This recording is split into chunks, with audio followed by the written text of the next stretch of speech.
rakyat, dekat dengan rakyat, wakil rakyat, jalankan amanat.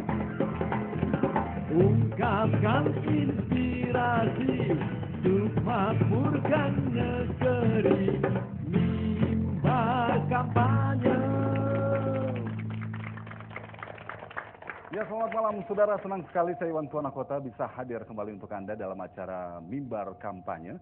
Dan seperti juga mimbar kampanye sebelumnya, dalam mimbar kampanye kali ini kami akan menghadirkan beberapa calon anggota legislatif beserta partai politiknya yang akan menyampaikan visi, misi, program-program mereka apabila mereka nanti terpilih menjadi anggota legislatif. Nah, dari sini Anda juga bisa menilai, bisa melihat apakah memang mereka pantas untuk dipilih dan layak menjadi anggota legislatif yang akan ditentukan pada tanggal 9 April mendatang. Baik, langsung saja kami perkenalkan siapa saja calon anggota legislatif kali ini dari Partai Kebangkitan Bangsa. Yang pertama adalah Bapak Dr. Joko Hartono SAG MAG MM. Beliau adalah caleg PKB untuk DPRD Provinsi Jawa Timur dari Dapil 1 Surabaya Sidoarjo. Selamat malam Pak Joko. Selamat malam, Assalamualaikum. Waalaikumsalam. Boleh berikan tepuk tangan untuk Pak Joko. Kemudian ada Ibu Zainab Maltufa SEMSE. Beliau adalah caleg PKB untuk DPR RI dari Dapil 1 Surabaya Sidoarjo. Selamat malam Bu Zainab. Selamat malam, Assalamualaikum. Paling cantik sendiri ya. Kemudian ada Bapak Satuham SAG, caleg PKB untuk DPRD Kota Surabaya dari Dapil 2, Tambak Sari, Pabean Santian, Kenjeran, Semampir. Selamat malam Pak Satuham. Assalamualaikum. Waalaikumsalam. Ya saudara, selain calon anggota legislatif dari Partai Kebangkitan Bangsa atau PKB ini, di studio kami juga telah hadir beberapa simpatisan, kader, juga konstituen dari Partai Kebangkitan Bangsa. Selamat malam. Malam. Kurang semangat ya Bapak Ibu ya. Iya, kurang. Selamat malam. Nah, yel-yelnya silakan Mbak. Hidup PKB. Bangkit. Hidup PKB. Menang. Hidup PKB. Bangkit untuk menang. Ya, saudara, PKB bangkit untuk menang. Nah, bagaimana program visi misi dari para calon anggota legislatif ini bangkit untuk menang? Kita akan ikuti dalam mimbar kampanye. Ungkapkan inspirasi untuk makmurkan negeri, mimbar kampanye.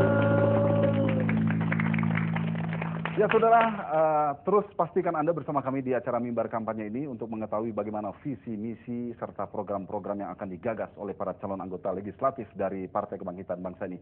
Saya ingin ke Pak Joko dulu. Pak Joko, kita bicara visi, misi sekarang. Dari Partai Kebangkitan Bangsa secara umum, kemudian harus diemban dan dilaksanakan oleh para calegnya. Mungkin bisa dijelaskan visi, misi secara umum dari PKB itu sendiri. Jadi PKB ini merupakan partai yang berbasis agama tetapi juga berasaskan Pancasila. Untuk itu visinya jelas melaksanakan amanat Pancasila dan Undang-Undang 45 agar masyarakat bangsa Indonesia ini menjadi masyarakat bangsa yang adil dan sejahtera berdasarkan Pancasila. Baik, bangkit untuk menang Pak ya. Bangkit belum. Sekarang Bu Zainab. Visi misi mungkin hampir sama ya dari partai, tapi Ibu membawa visi dan misi sendiri tentunya ketika maju ingin menjadi calon anggota legislatif. Apa visi misi dari Ibu sendiri? Pemilu yang bersih dan anti money politik. Kemudian itu semuanya untuk penyelamatan APBN, juga untuk penyelamatan aset aset negara. Itu semua juga demi untuk kesejahteraan rakyat Indonesia. Baik, nanti konkretnya kita akan bahas ya Bu ya.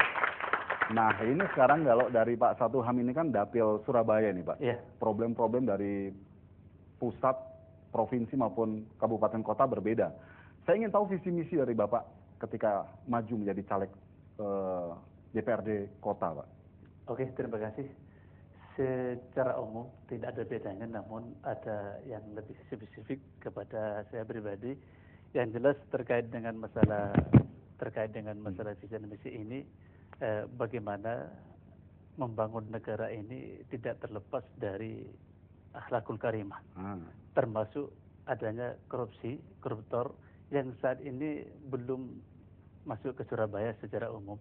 Nah, di sini ketika saya menjadi seorang caleg seorang DPRD Kota Surabaya, sebelum masuk ini waktu yang tepat untuk saya membangun Surabaya agar korupsi tidak begitu leluasa di Surabaya.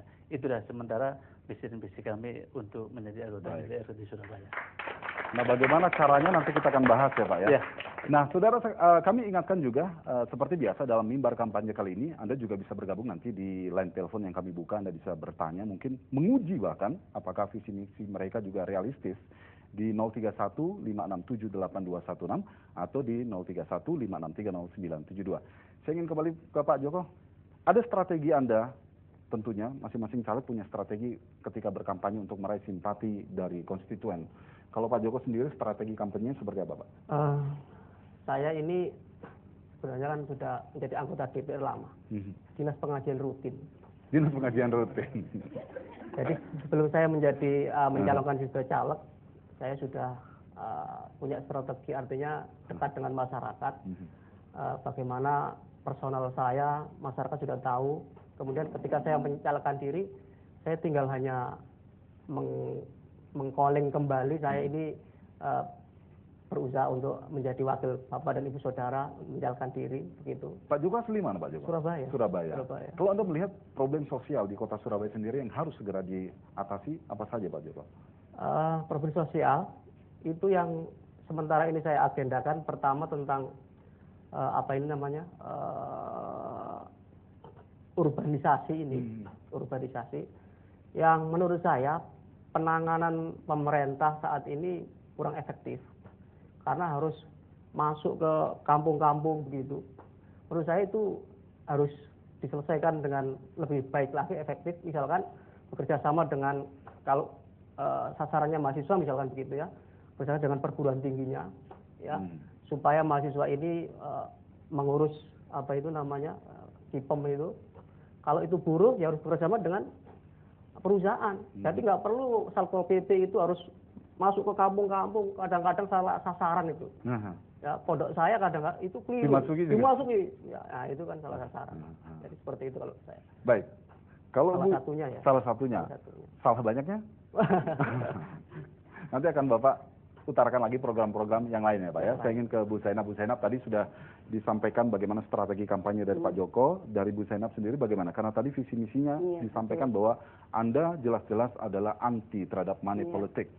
Sementara kita tahu masyarakat melihat bahwa kalau bicara pemilu kayaknya nggak afdol Bu kalau nggak bagi-bagi kaos, nggak bagi-bagi duit. Udah identik begitu. Ibu melihatnya bagaimana? Saya pikir gini ya Pak, masyarakat ini harus dididik. Artinya pendidikan politik harus kita lakukan untuk masyarakat. Artinya kita adalah negara yang sangat kaya. Dan selama ini kita membiarkan dewan, kemudian membiarkan pemerintah untuk melakukan sesuatu yang tanpa kita kontrol gitu loh. Jadi yang penting adalah bagaimana kita menjadi cerdas, kemudian secara politik, kemudian partisipasi politik kita. Kalau misalnya ada penyimpangan anggaran, penyimpangan pembangunan, kita juga harus kritis. Partisipasi politik itu bisa lewat demo, bisa lewat macam-macam yang kaitannya untuk bagaimana masa depan Indonesia, masa depan Surabaya lebih baik. Kemudian yang penting lagi adalah bagaimana mengoptimalkan kerja-kerja dari anggota dewan. Fungsi dewan yang 3 itu harus kita optimalkan.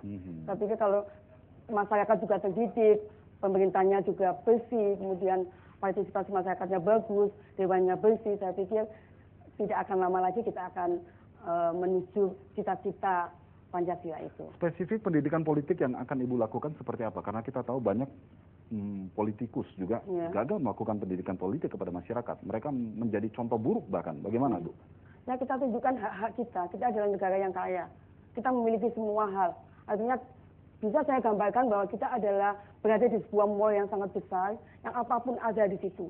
Kalau kita mau berpartisipasi untuk menikmati hasil mall itu, kita harus cerdas. Dalam arti pendidikan kita bagus, kita juga cerdas, kita juga misalnya, kalau bisa saya analogikan ya, pengelola mall itu adalah birokrat. Kemudian dewannya itu adalah komisaris. Kalau dua ini tidak kita awasi, habislah mall kita.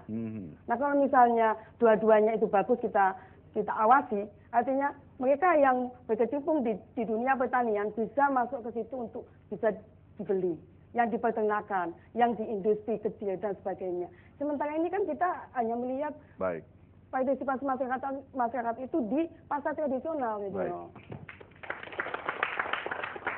Pak Satuham, kalau Bu Zainab tadi sudah menyinggung mengenai anti money politik begitu ya. Kalau Anda melihat bagaimana dengan banyaknya fenomena saat ini politikus korup itu Pak Satuham? Oke. Kalau saya ini adalah asli Bangkalan, tapi ada di Surabaya. Jadi karena orang Madura yang akan membangun di Surabaya. Jadi masalah anti korupsi atau politikus, ini politikus bukan berarti hewan politikus, bukan. Politikus, bahasa politikus ini memang identik dengan hewan yang selalu menggerogoti itu. Itu paling tidak saya suka. Kenapa saya jadi mencalonkan seorang DPR saat ini? Kalau Allah mentakdirkan saya seorang DPR yang akan datang, maka korupsi inilah pertama yang saya hadang. Minimal mudah-mudahan di Surabaya atau di Jawa Timur ini tidak seperti apa yang telah dikatakan oleh Abraham Samad bahwa korupsi sebenarnya kelas kakap betul ada di Jawa Timur. Sampai sekarang ini saya juga kaget dan saya menjadi tumbuh dan semangat ketika mendengar bahwa korupsi kelas kakap ada di Jawa Timur. Dengan sistem yang ada saat ini menurut saya adalah bagaimana korupsi tidak besar di Jawa Timur. Seperti yang saya katakan, saya masuk ke dalam pendidikan, akhlakul karimah di segala sudut, baik pendidikan maupun di kantor-kantor, sehingga ketika akhlakul karimah itu ada, maka korupsi itu saya yakin korupsi tidak begitu merajalela seperti di kota-kota lainnya. Itu akhlakul karimah saya tanamkan melalui pendidikan atau di kantor-kantor yang lain. Itu sementara yang saya sampaikan. Terkait ya Pak ya, antara aksi korupsi dengan kebodohan, pemiskinan, pendidikan dan sebagainya. Kalau Pak Joko, Anda sebagai seorang pengajar juga di sini, melihat mengenai fenomena adanya koruptor yang sudah masuk di dunia politik, bagaimana Pak? Begini ya, sesungguhnya kalau ada fenomena atau stigma negatif terhadap para caleg atau para penguasa yang koruptor semacam itu tidak lepas daripada pendidikan yang ada di Indonesia ini. Kalau pendidikan yang ada di Indonesia ini dikelola dengan baik, output dan outcome-nya nanti, misalkan salah satunya ada yang menjadi legislatif atau penguasa begitu, insya Allah dia akan menjadi orang-orang yang amanah. Pendidikan yang mana yang dibenahi Pak? Budi pekertinya, agamanya? Jadi dalam dunia pendidikan itu ada pendidikan yang harus dicapai itu pertama segi kognitifnya, jadi segi intelektualnya, yang kedua psikomotoriknya, yaitu skillnya harus dibaiki, yang ketiga adalah afektif, nilai-nilainya, moralnya, ya. Jadi semuanya itu. Makanya nanti menurut saya dunia pendidikan ke depan itu harus mengintegrasikan ya antara yang bersifat lahiriah dengan spiritual. Katakan dia kalau misalkan guru ekonomi itu harus ngerti spiritual ekonomi. Dia juga bisa memberikan nilai-nilai moral yang baik ya. begitu ya. Matematika gitu juga bisa ya. Iya, gitu. Baik, berikan tepuk tangan. Kita sudah ada yang bergabung ini, Pak, kita terima dulu. Halo, selamat malam. Malam, Mas Iwan. Bapak siapa di mana, Pak? Bagong. Pak Bagong, monggo silakan. Di Surabaya, Pak Bagong. Pasuruan. Oh, Pasuruan. Silakan Pak Bagong. Tanya, ini ada yang incumbent enggak? Ada yang incumbent atau petahana? 2004, Bu Zainab, Pak Bagong. Oke, berarti ada yang pernah ya? Iya. Untuk yang pernah aja saya mau tanya, selama jenengan jadi anggota dewan, itu pasti ada beberapa tamu dalam tanda kutip, misalnya wartawan, LSM, mungkin konstituen, dan ketika tamu-tamu itu datang, undang esang jenengan itu nyangoni, atau ngajak makan siang, dan sebagainya. Pertanyaan saya, dana mana yang jenengan ambil? Apakah dari gaji jenengan atau dari yang lain? Baik. Untuk yang di Dapil Surabaya yang baru, Pak Satuham. seperti pertanyaan saya yang lama-lama, yang lain-lain, Ya. dana Jasmas itu akan Anda kemanakan? Dana Jasmas. Baik, terima kasih Pak Bagong. Langsung saja dijawab Ibu. Dana untuk apa ini? Nyangoni gitu ya istilahnya ya? Itu dana pribadi. Dana pribadi. Karena gaji saya juga sebenarnya adalah untuk rakyat juga. Mhm. Jadi kalau misalnya saya nggak punya uang, saya bilang nggak punya uang gitu. Kan Kan banyak sekali misalnya untuk sumbangan ini, sumbangan itu gitu kita jadwal. Kalau memang ini yang baru ya tunggulah 1 bulan lagi. Itu dulu Ibu lakukan seperti itu ketika Iya, tahun betul. 2004. Jadi anggota dewan itu jangan malu kalau kita nggak punya uang. Kalau kita nggak punya uang ya Tapi udah. masa sih nggak punya uang anggota dewan, Bu? Kan Nggak habis. percaya saya, Bu. Kan habis. Kadang-kadang sampai 2 bulan gitu kita nggak sempat nabung, malah ngambil tabungan. Tapi pada satu saat tertentu mungkin karena nggak banyak yang minta ya ada gitu. Kita tabung semua gitu. Nah, oke.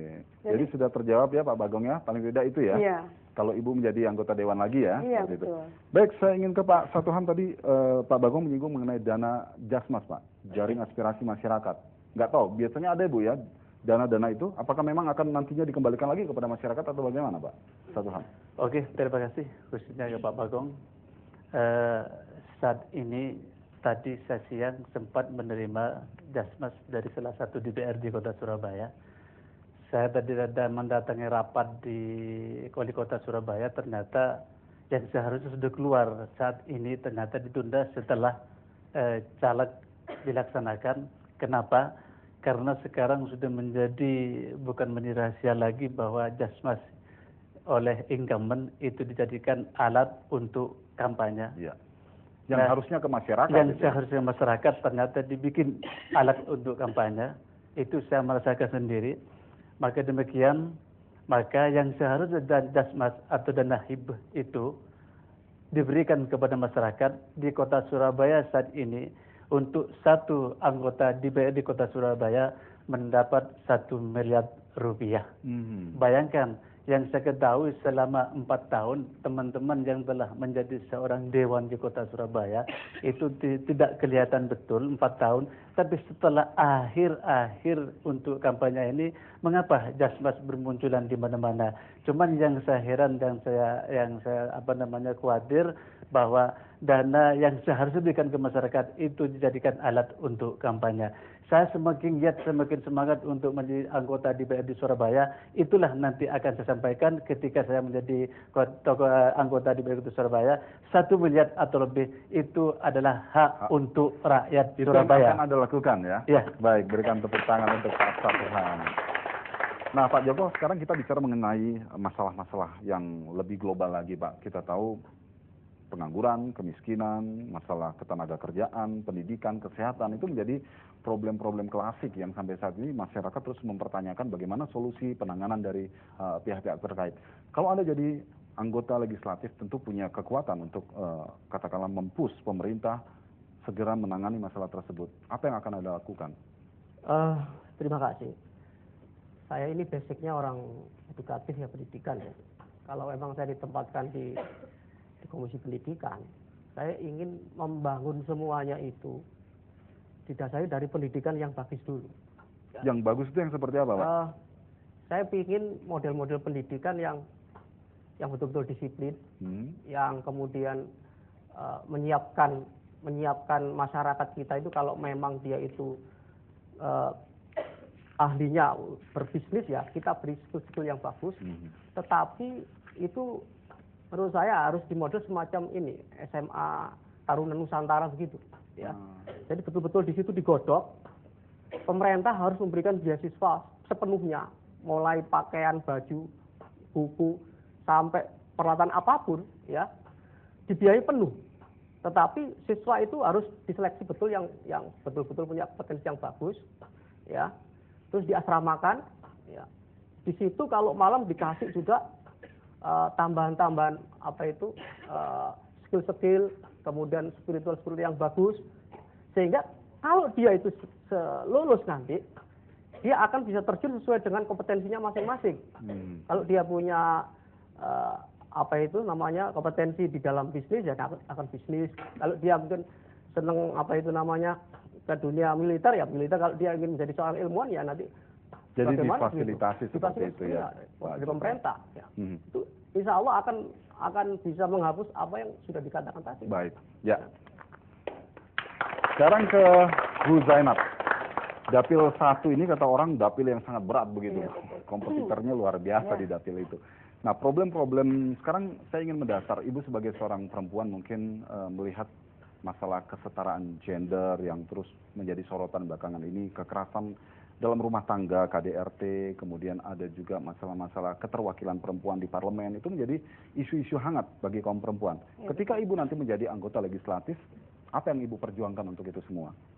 Ya memang kita juga harus searah dengan itu. Artinya memang sebuah fakta bahwa itu menjadi masalah perempuan. Jadi jalur politik adalah jalur tercepat untuk mengejar itu ya? kesetaraan itu menjadi lebih setara. Gitu. Karena di bidang pendidikan kita sudah lama tertinggal. Artinya perempuan tidak diberikan kesempatan untuk pendidikan, terutama di keluarga. Kalau misalnya uangnya terbatas, pasti akan diberikan untuk laki-laki. Gitu.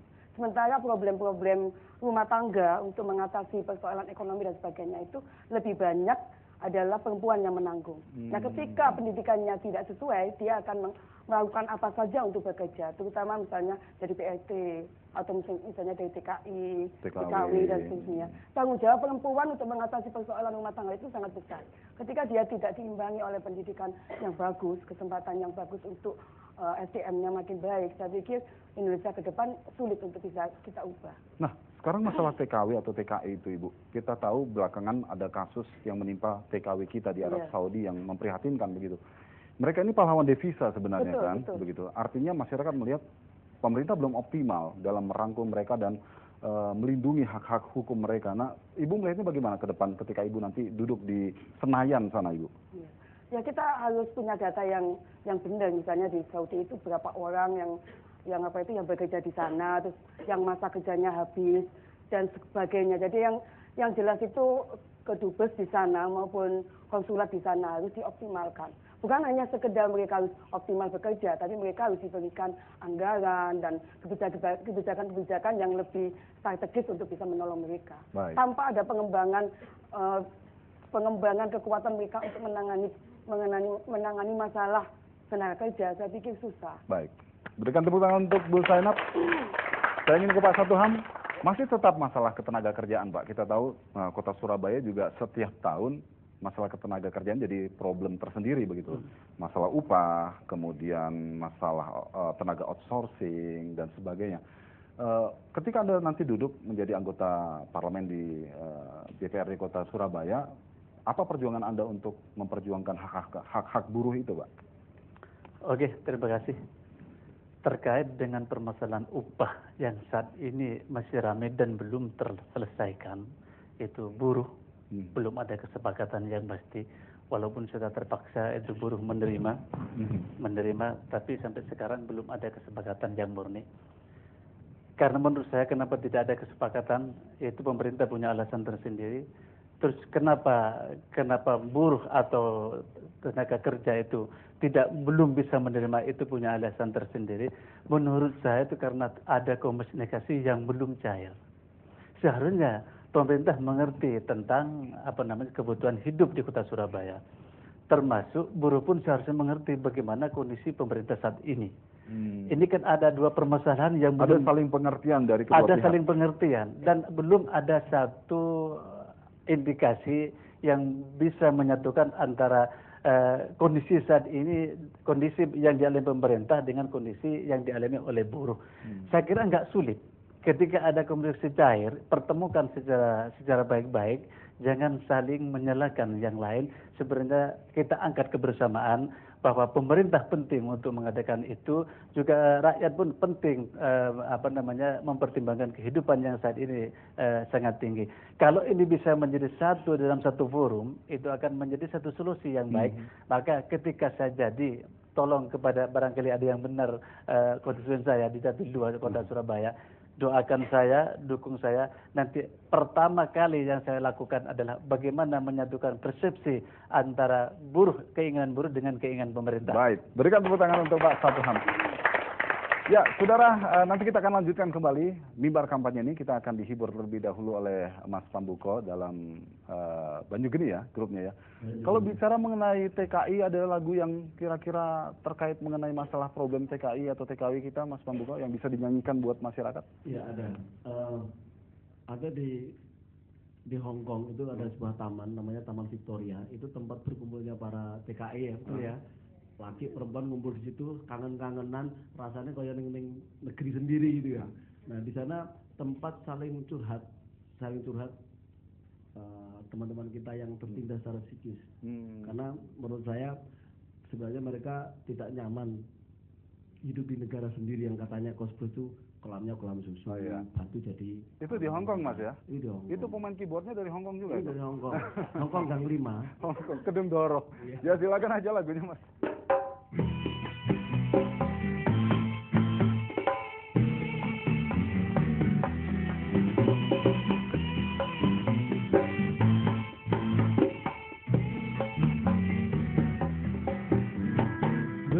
Bekerja membanting tulang untuk bertahan dalam kehidupan, tinggalkan sanak saudara untuk mencari masa depan. Di Hong Kong sandarkan asa, raih mimpi untuk cari bahagia, berjumpa saudara sepenanggungan, pengobat rindu tanah pertiwi. Di Taman Victoria ini terasa di rumah sendiri, kumpul bersama berbagi cerita, suka dukanya di negeri orang. Salam rinduku untukmu di sana, ku mohon doamu kekasih hatiku. Di tanah rantau ku tak kenal waktu, cintaku oh Tuhan lindungilah aku.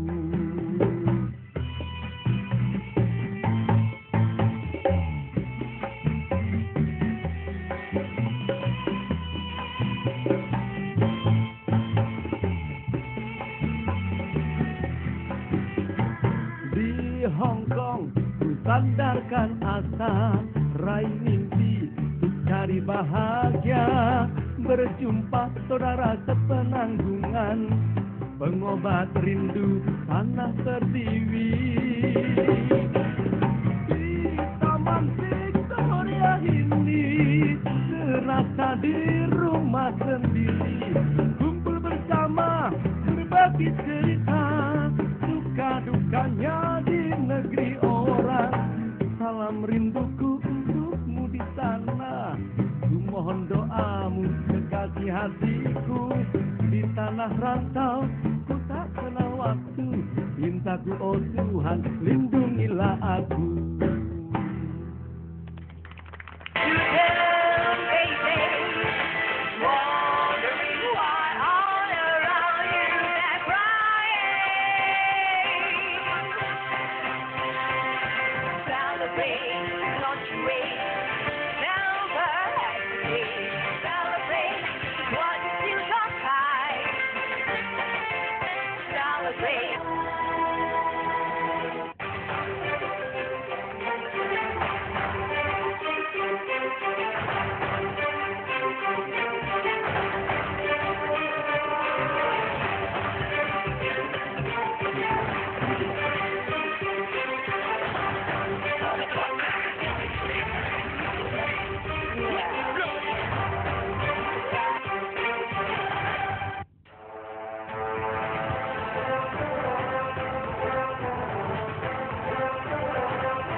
Ungkapkan inspirasi untuk makmurkan negeri